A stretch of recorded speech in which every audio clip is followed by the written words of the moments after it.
Boa noite, meus irmãos. Que a paz e o amor do Mestre Jesus nos envolva todos nós encarnados e desencarnados. Estamos aqui mais uma vez para o nosso estudo do Evangelho segundo o Espiritismo e para iniciar vamos fazer a prece como de costume. Amado Mestre Jesus, é sempre uma alegria estudar a tua doutrina, os teus ensinamentos. Por isso, Mestre, nós te rogamos que abençoe este nosso propósito, que possamos ter um bom aproveitamento desse estudo e que, principalmente, nós coloquemos em prática tudo aquilo que aprendermos. Rogamos também que a tua paz se faça neste ambiente, se faça em todos os lares deste universo. Console os corações aflitos. Que nós possamos a cada dia, estudando o teu Evangelho, aprendendo com a tua experiência, Mestre amado, com os teus ensinamentos, que sempre nos ensinou as leis do Pai, as leis de amor, justiça e caridade. E que nós possamos, assim, a cada dia, exercitando os seus aprendizados e tornando pessoas melhores. Fique conosco, Mestre amado, hoje e sempre. Hoje nós estamos encerrando o capítulo 10, Bem-aventurados os misericordiosos, e os itens 19 a 21, e quem vai nos ajudar é o Edson. Edson, seja bem-vindo, que Jesus te ilumine. Que assim seja, muito obrigado sempre pela oração maravilhosa. Olá, boa noite a todos. Agradecer primeiramente a oportunidade de estar aqui. Sempre é um privilégio poder repartir esse momento de estudo e de conversa, né? Todos que acompanham o trabalho dessa casa. Hoje nós vamos falar do capítulo 10, itens 19 a 21. Capítulo 10, Bem-aventurados os que são misericordiosos. E a temática é permitido repreender os outros, notar as imperfeições de outrem e divulgar o mal de outrem. A gente abre com uma frase do próprio Kardec, bastante interessante, que o sinal mais característico da imperfeição do homem é o seu interesse pessoal. E quando a gente reflete sobre essa frase, sobre o capítulo que está, esses itens que estão diante de nós, a gente percebe tanto que esse momento que a gente vive é um momento de busca por perfeição, mas não a perfeição que a gente encontra no Evangelho ou a perfeição que Jesus demonstra para nós nos ensinamentos, mas aquela perfeição bem material, aquela perfeição por performance, né? Então, se a gente vai analisar na vida profissional, no acesso de informação que a gente tem em todas as sociedades, a sociedade, a humanidade, ela busca por performance na vida profissional, na vida pessoal, na paternidade, maternidade, né? Todo mundo buscando serem pais perfeitos, mães perfeitas, né? E uma obsessão com o corpo perfeito, né? Notas perfeitas, enfim. Isso é uma coisa que está permeando muito a nossa sociedade, ao ponto de trazer, às vezes, até muitas intolerâncias das próprias pessoas para consigo. Então, às vezes as pessoas até acabam desenvolvendo problemas psicológicos justamente por essa cobrança, né, que é feita em cima dessa perfeição. E nada mais natural de que, se essa cobrança existe, ela acaba se estendendo a quem está ao nosso redor, seja família, colegas, amigos, conhecidos, enfim. E dessa cobrança de perfeição surge essa questão do julgamento, né, da observação de como que o outro está agindo, como o outro está se conduzindo, que é a temática que é abordada também bastante nesse capítulo, né, e também no Evangelho. A gente tem várias passagens na Bíblia que tratam dessa tendência natural que nós temos de buscar o julgo, de buscar o juízo de valor e tal, sobretudo. Então, esses 3 itens, eles nos trazem justamente o parâmetro que o Evangelho tem para nos esclarecer de quando que isso é oportuno, de que forma adequada que isso deve ser feita. E assim, o nosso humilde objetivo aqui agora é tentar, através dessa leitura e desse estudo, a gente entender, tentar decifrar um pouquinho mais essa mensagem. Então, essa é a nossa introdução, né? Esse é o nosso objetivo. A gente vai, à luz da doutrina espírita, a gente vai tentar entender quando que é apropriado repreender, notar, né? Perceber ou divulgar essas imperfeições ou más condutas de quem nos cerca. A gente tem que começar o trabalho tentando estabelecer 2 reflexões. Primeiro, da nossa condição de humanidade, né? Que o fato da gente chamar a nós de semelhantes, de próximo, de irmão, justamente existe para poder confirmar essa situação de igualdade que nós temos entre nós. Então, apesar de personalidade, temperamento, as características diferentes, a jornada de cada um, né, os desafios, problemas, obstáculos diferentes, e tudo que nos diferencia, nós temos uma coisa que nos une e é universal, que é a nossa necessidade de evolução. E nessa questão de evolução, em relação às ferramentas de progresso para isso, toda jornada começa com um ponto de partida. Então, não seria correto imaginar que se os nossos males e imperfeições são esse degrau, esse ponto de partida momentâneo que a gente se encontra.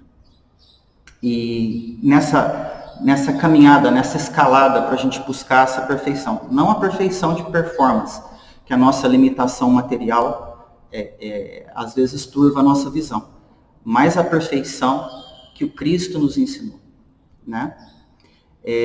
Haveria um corrimão melhor nessa ascensão do que o Evangelho, justamente para nos guiar e nos dar sustentação.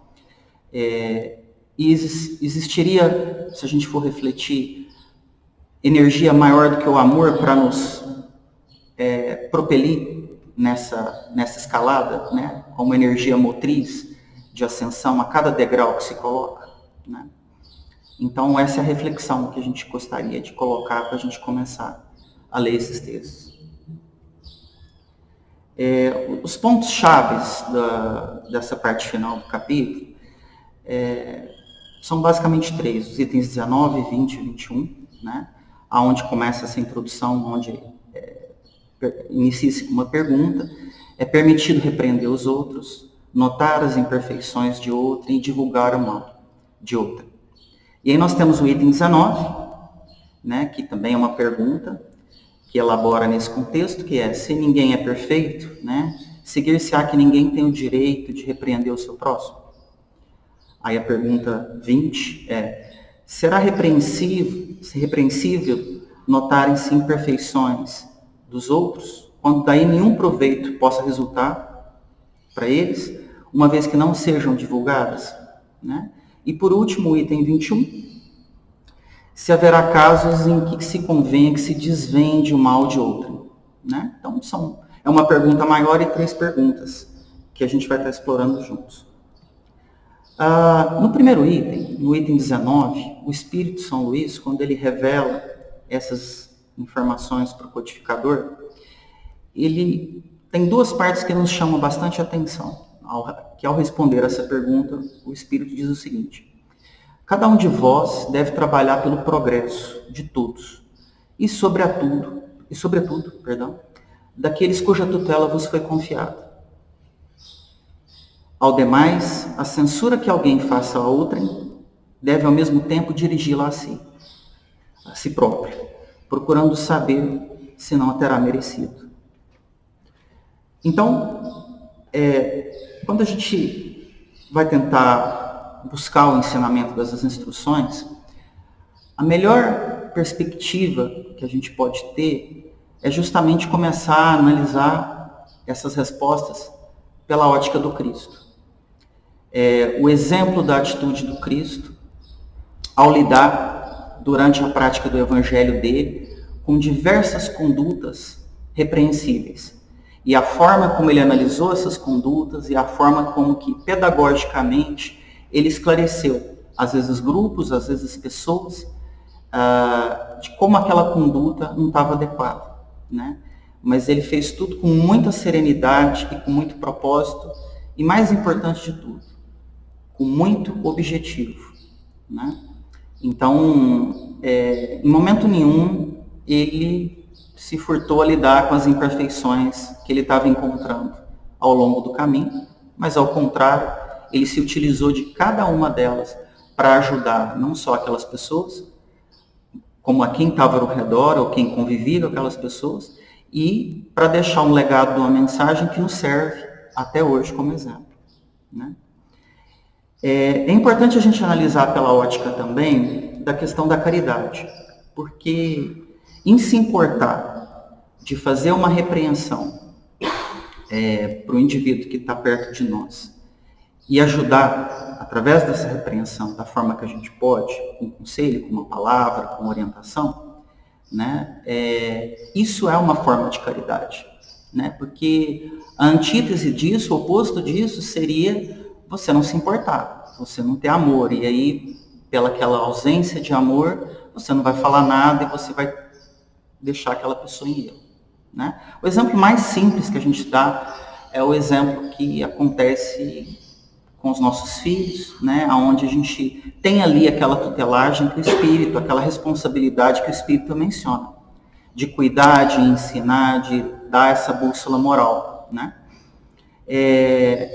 Agora, é importante que tudo se faça com a necessidade de equilíbrio e senso de propósito, justamente quando a gente vai fazer essa abordagem ao nosso próximo, né? Porque ali, se a gente age de forma intransigente, maliciosa, irritada, na hora de praticar essa repreensão, essa censura, essa orientação, de novo, a gente está fugindo do exemplo do Cristo, né? Porque a todo momento que ele encontrava alguma imperfeição, a forma dele repreender era justamente através de ensinamentos.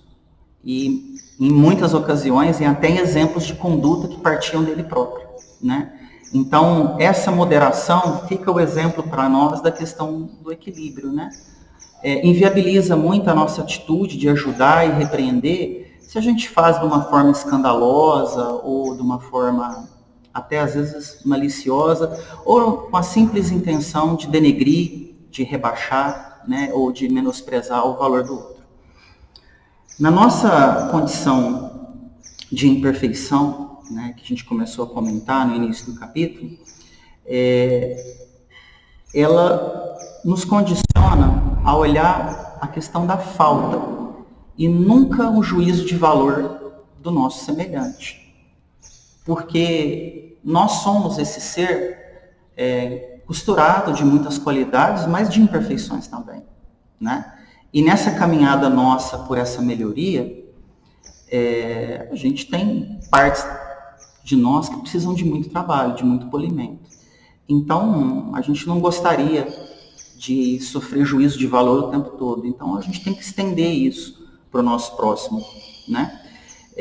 Até porque esse rigor que a gente fica, às vezes porventura, aplicando, né, em quem está ao nosso redor, o justo seria que a gente aplicasse em nós mesmos esse estilo de rigor, e aí a gente sentiria a pressão disso. Ou até, por outro lado, se a gente está aplicando esse nível de rigor, né, isso vai ter impacto para nós. E impactos, às vezes, bem nocivos, né? E aí, quando a gente estende isso, essa pressão a quem está ao nosso redor, ou seja, aquele mesmo dano que a gente às vezes causa em nós mesmos, nós vamos causar emocionalmente ou psicologicamente em quem está ao nosso redor. No item 20, né,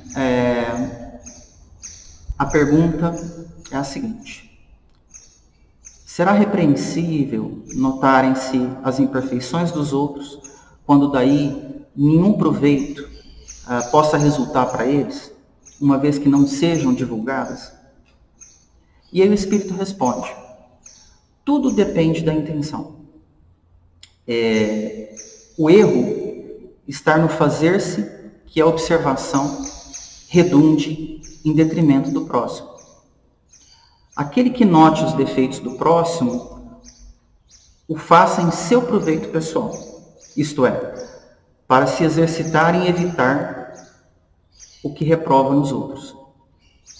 Né? De novo, é bastante esclarecedor, porque, uma vez mais citando o exemplo de Jesus, ele utiliza várias passagens, várias situações da época, né? Situações da questão romana, de dominação da Judéia, questões de políticas até da forma como a Judéia era governada, ou das situações familiares, enfim.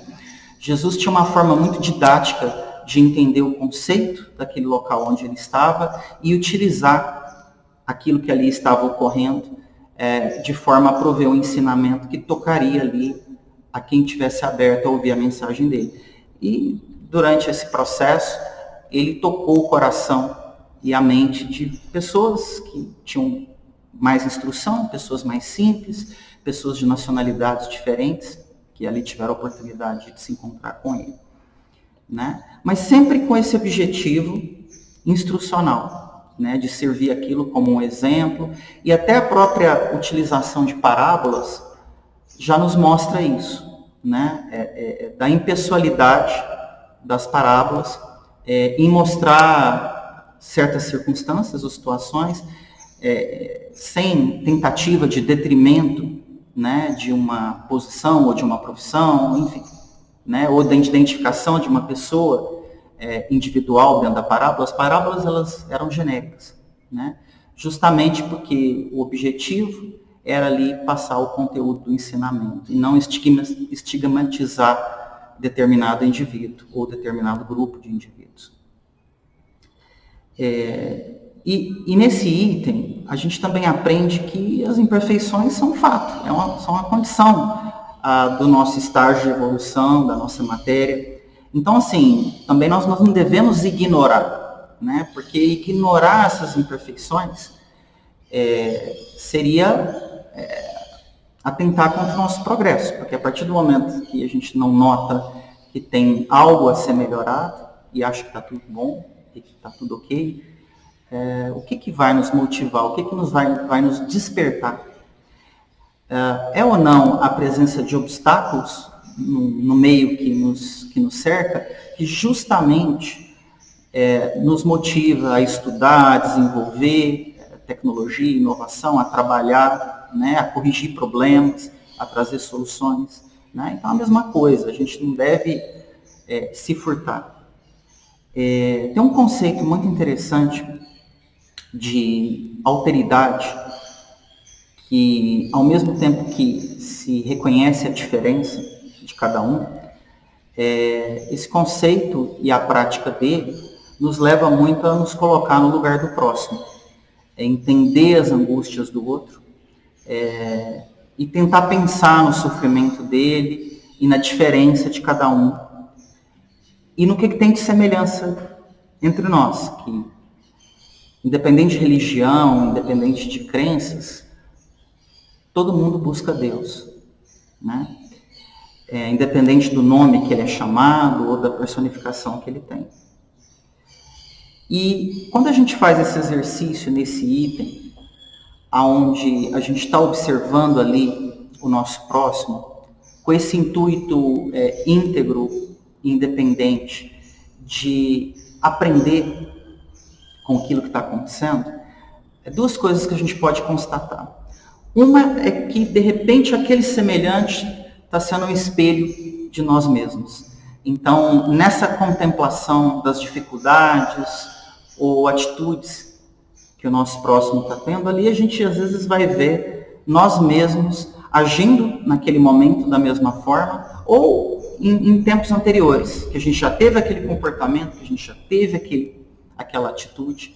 E isso vai provocar na gente uma indulgência, que é um outro tema que é abordado nesse capítulo, desse entendimento, né, de que, opa, peraí, eu também já fiz isso, ou eu também já passei por isso.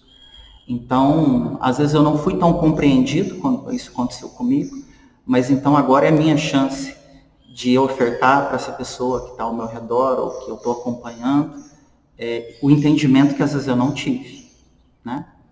E essa questão do próximo como espelho de nós também é uma oportunidade, porque se eu posso aprender com o meu próximo através da observação, evolução traz evolução. Então, isso potencialmente pode ser um acelerador da nossa própria evolução.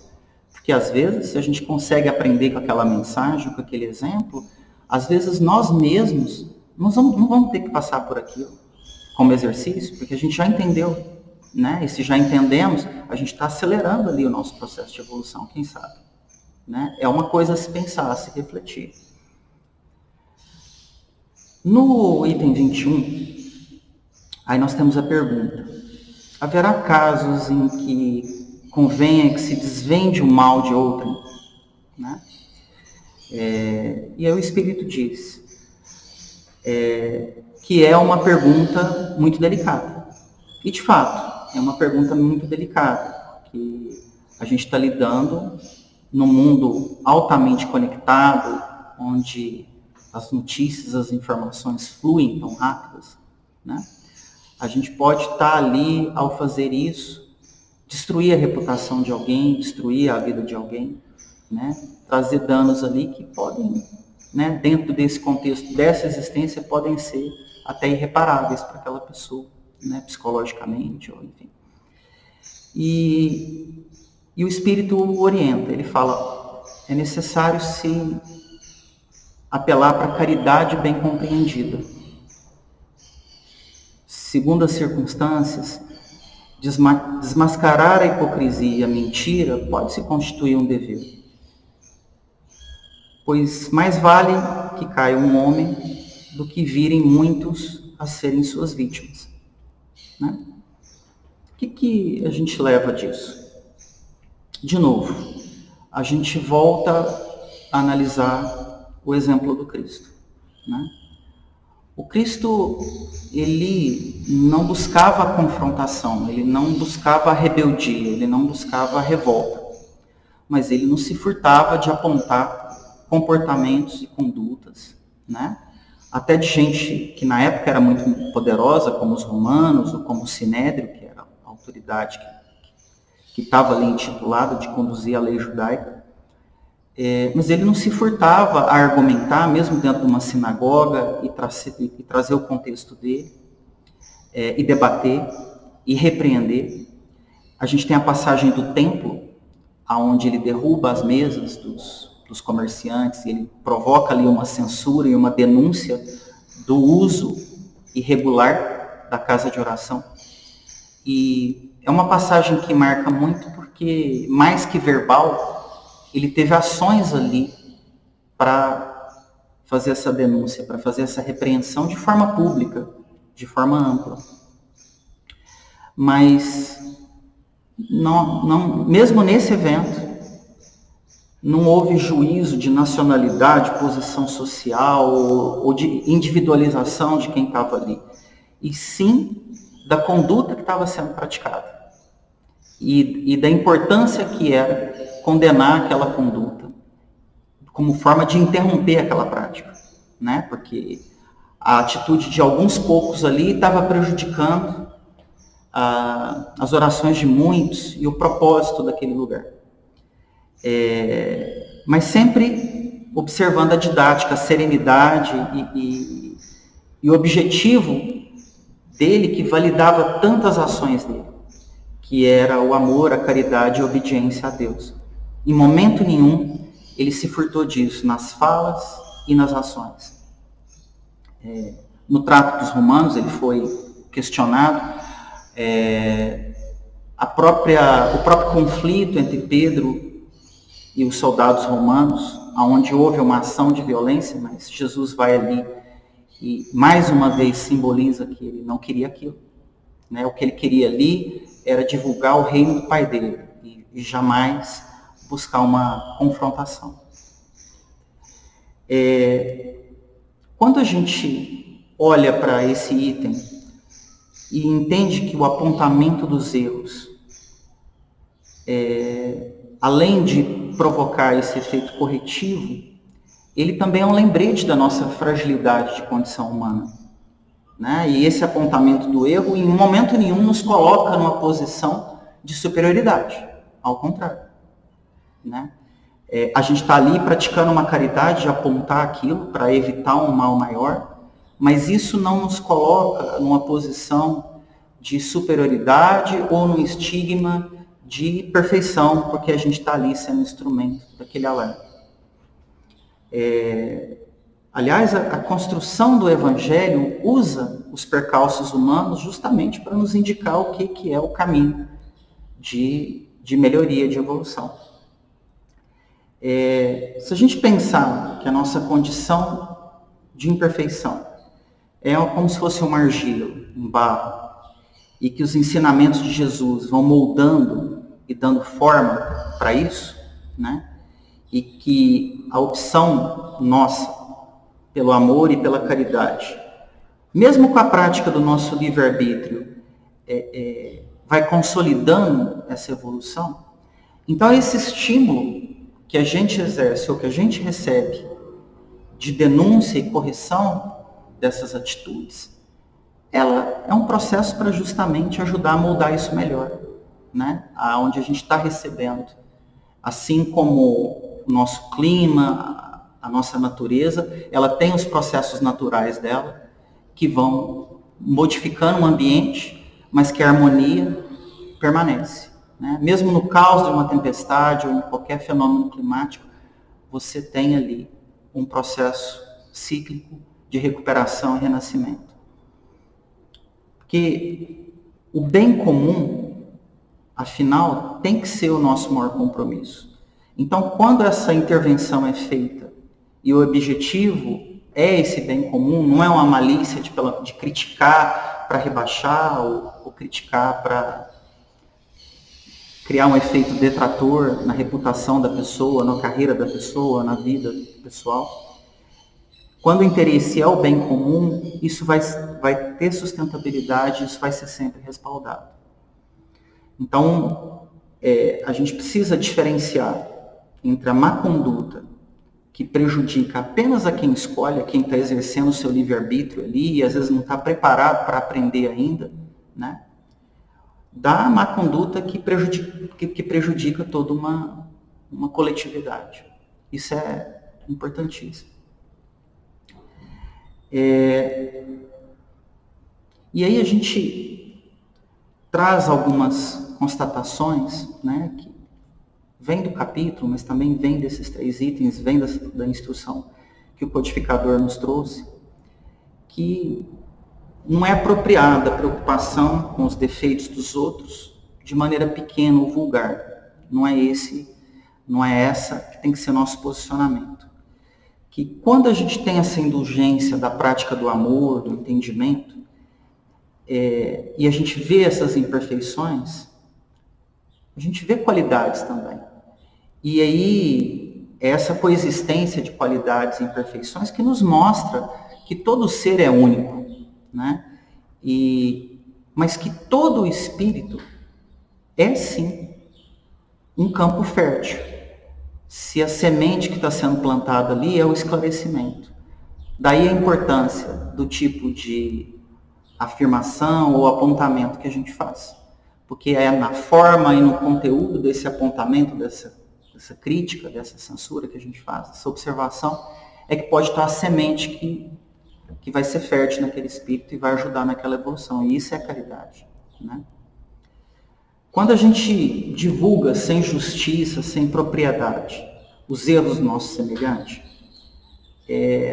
no final, o maior prejudicado somos nós mesmos, porque essa prática muito egoísta, né, e inapropriada para nós, ela vai turvando a nossa percepção das nossas próprias imperfeições, porque a gente fica tão autista e tão ocupados a julgar, a desmerecer ou desqualificar, que a gente acaba não notando, né, não tendo senso de autocrítica com as nossas próprias atitudes. E a gente vê isso muito na política, por exemplo, e não é só no Brasil, é no mundo todo, onde você tem as pessoas se posicionando de uma forma que todo mundo quer ajudar. Só que, ao mesmo tempo, todo mundo acha que o semelhante, o colega que está do lado, não é adequado. E o descredencia e o desqualifica. E mesmo que ele ali ganhe o suporte popular, o suporte do voto, a gente às vezes vai ficar o mandato inteiro criticando aquela pessoa. Sendo que, se todo mundo quer o bem comum e quer o desenvolvimento daquela comunidade, por que não podemos todos nós nos unirmos em fim desse mesmo objetivo, né? Então, isso mostra às vezes a hipocrisia, a contrariedade do nosso posicionamento quando a gente só critica, né? Porque a gente está só olhando para fora e nunca está olhando para dentro, a gente nunca está olhando no que a gente pode melhorar. Então, assim, cabe a cada um de nós, sim, a decisão de aparar as nossas arestas, porque toda melhoria, toda mudança começa a partir do momento que a gente decide que tem algo para mudar, que tem algo para fazer diferente. Enquanto a gente não decide isso, nada é possível. Mas no tempo que for, a partir do momento que a gente reconhece que tem que mudar alguma coisa, aí as coisas começam a acontecer. Então, a mensagem que o Espírito nos traz é que quando a gente observa com discrição e tenta aprender, porque tudo é oportunidade de aprender, né? Todo obstáculo, todo desafio é uma oportunidade, a gente começa a entender que estudar e analisar os outros, quem está ao nosso redor, e aprender com as dificuldades deles, é uma via de crescimento. Que o entendimento mais difícil, a compreensão mais difícil, não é com o outro, não é com as atitudes, pensamentos e as opiniões do outro. O entendimento, a compreensão mais difícil é da nossa própria alma, de nós mesmos. Essa muitas vezes nos elude. O desafio maior é educarmos a nós mesmos. É ter essa disciplina. Muito maior do que mudar alguém, é mudar a nós mesmos. Que a nossa ascensão espiritual, ela se eleva quando a gente pratica essa indulgência e a caridade com o próximo, porque eles, assim como nós, são filhos de Deus, com os mesmos deveres e com os mesmos direitos, né? Então, ao abrir mão dessa régua de perfeição, a gente se coloca na mesma condição e a gente tem essa mesma indulgência. E que na unidade com a conduta de Jesus, a verdade sempre vai brilhar mais forte nos nossos caminhos, nos conduzindo para a verdadeira justiça que só a paz oferece, né? Tem uma passagem do livro Caridade, do Chico Xavier, do Emmanuel, que ele diz o seguinte: quando as circunstâncias nos ofereçam incompreensões ou acusações em torno do próximo, busquemos examinar acontecimentos e pessoas com os olhos do Cristo.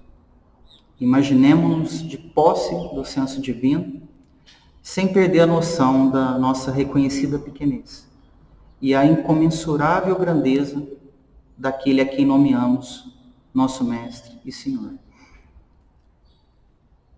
Porque, se a gente for pensar, a única coisa que não evolui é Deus. Todas as outras criaturas, elas estão no caminho de evolução. Em diferentes estágios, é verdade, mas todas no caminho de evolução.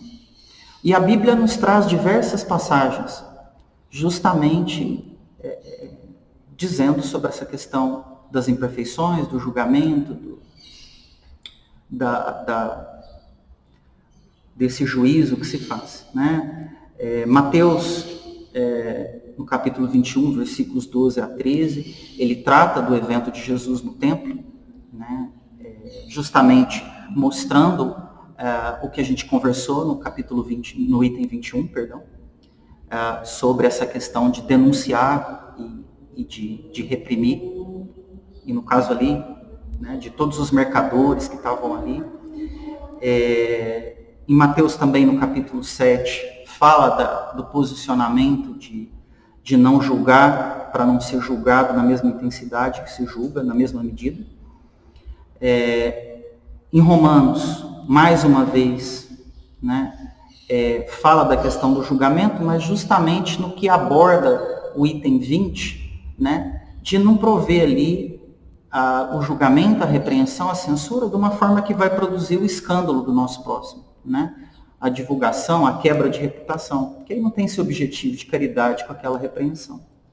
Então, Romanos capítulo 14, versículo 13, justamente aborda isso, né? E tem uma passagem de João, no capítulo 8, que também é muito bonita, que diz o seguinte: vocês julgam por padrões humanos. Eu não julgo ninguém. Mesmo que eu julgue, as minhas decisões são verdadeiras, porque não estou sozinho. Eu estou com o Pai que me enviou. E aqui a gente tem uma afirmação muito forte, que o Espírito São Luís, no item 19, ele já começa abrindo sobre isso, que é a questão da caridade. Então, ou seja, estar com Deus é o objetivo. E aqui o Cristo fala que ele está com o Pai, e é por isso que ele tem propriedade de ver as coisas e analisar as coisas como só ele tem. A gente trouxe aqui também que, né, dentro dessa coerência da obra de Kardec, a gente tem a abordagem disso no Livro dos Espíritos, na questão 903, no capítulo 12, onde é feita uma pergunta similar, né? Incorre em culpa o homem por estudar os defeitos alheios, que é uma coisa bem parecida com o item 20. Aqui, de novo, a resposta que nós temos, né, é muito coerente com o que a gente estudou até agora.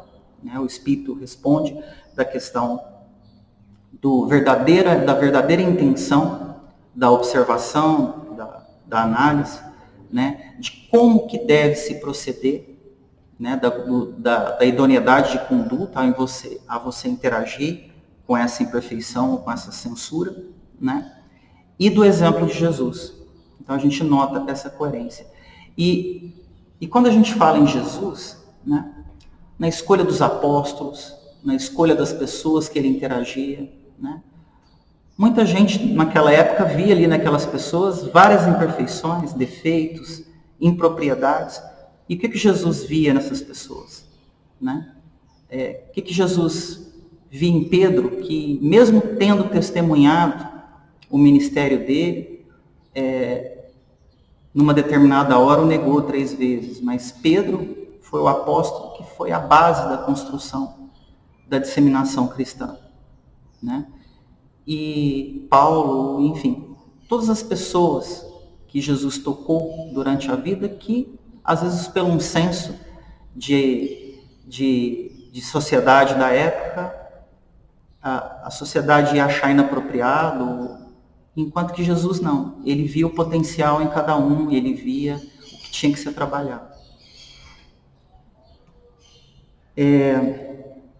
O filósofo alemão Johann Goethe, ele tem uma frase muito interessante. Ele diz o seguinte, que a vista do homem é imperfeita e ele sempre luta em meio a uma neblina de semi-escuridão.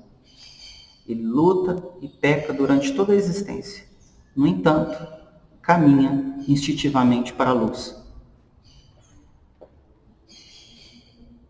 E já encerrando, nosso estudo, passa tão rápido e que a gente nem sente. Eu queria compartilhar com vocês uma ideia que desde quando a gente começou a estudar esse tema, é uma ideia que começou lá e no final ela ficou bem consolidada, que eu queria refletir junto com vocês. Que se a gente olhar com atenção o nosso todo, o todo de cada um de nós, e aceitar que existe em nós partes muito carentes de melhoras em todos nós.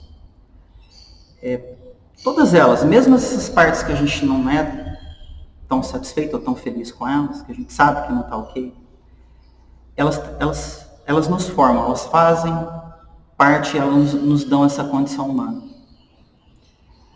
E não negar as nossas imperfeições e dificuldades e conceder aos que nos rodeiam a mesma tolerância que concedemos a nós mesmos,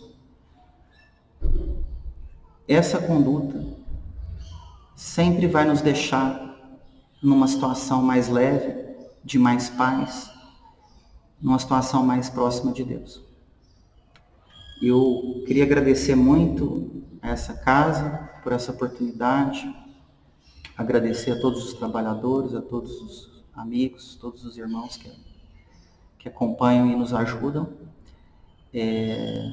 Mandar um grande abraço para todo mundo, agradecer sempre e encerrar com uma oração, pedindo ao Mestre Jesus que nos abençoe, que abençoe essa casa, abençoe cada trabalhador, agradecendo muito a oportunidade de estar aqui e com muita humildade, sempre um pouquinho de cada vez, conhecendo mais da verdade dele, dos ensinamentos que vão nos ajudar cada vez mais a reformar nossa conduta, levar mais alegria, mais amor e mais caridade a todos os nossos irmãos que precisam.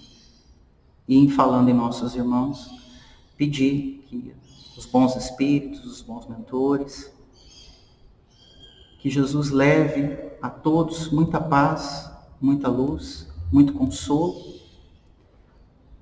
e amor, porque nós sabemos que nesse momento temos muitos irmãos, temos muitos semelhantes ao redor do mundo todo, em muita necessidade desse consolo, desse amparo, desse esclarecimento.